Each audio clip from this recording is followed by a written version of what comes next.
Breaking news Telangana చరిత్రలో భారీ పెట్టుబడులు తీసుకొచ్చిన చరిత్ర లేదని ఆ ఘనత రేవంత్ సర్కార్కే దక్కుతుందన్నారు కాంగ్రెస్ నేత పటేల్ రమేష్ రెడ్డి. పెట్టుబడులను చూసి ఓర్వలేక ప్రభుత్వంపై తప్పుడు విమర్శలు చేస్తున్నారని మండిపడ్డారు.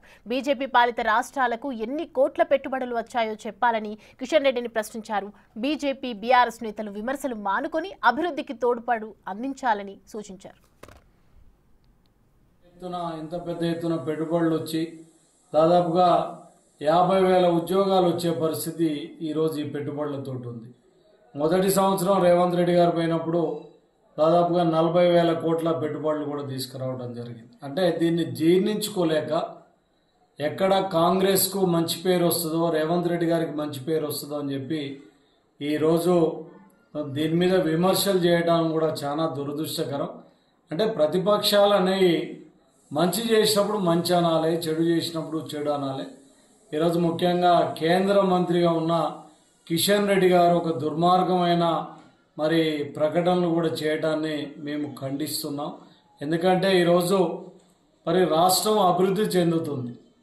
భారతదేశంలోనే నెంబర్ 1 రాష్ట్రంగా పెట్టుబడుల విషయంలో కానివ్వండి, ఇటు సంక్షేమ కార్యక్రమాల విషయంలో కూడా పెద్ద ఎత్తున ముందుకు పోతున్న పరిస్థితిని కూడా ఈరోజు చూస్తూ కూడా కావాలని ముఖ్యంగా కిషన్ రెడ్డి గారు ఇలాంటి చౌకబారు విమర్శలు చేయడాన్ని కూడా కాంగ్రెస్ పార్టీ పక్షాన మేము ఈరోజు ఖండిస్తున్నాం. ముఖ్యంగా మీ రాష్ట్రాలకు సంబంధించిన ముఖ్యమంత్రులు కూడా వచ్చారు, మహారాష్ట్ర ముఖ్యమంత్రి కూడా వచ్చారు.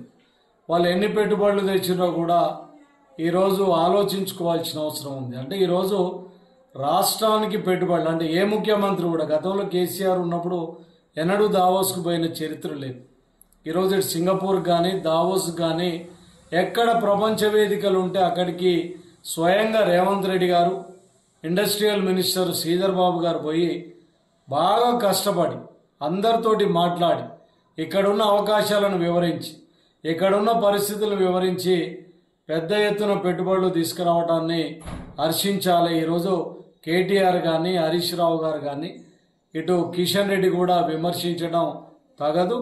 ఈరోజు ఈ రాష్ట్రంలో కొంతమంది పారిశ్రామికవేత్తలు పోతున్నారని కూడా చెప్తున్నారు. అయ్యా, ఈరోజు పెద్ద ఎత్తున నిజంగా ఆ పరిస్థితి ఉంటే ఈరోజు అంత పెద్ద ప్రపంచ వేదిక మీద ఈరోజు రాష్ట్రానికి వచ్చే అవకాశాలు లేవు. ఈరోజు పేపర్కే పరిమితం అని అంటున్నారు.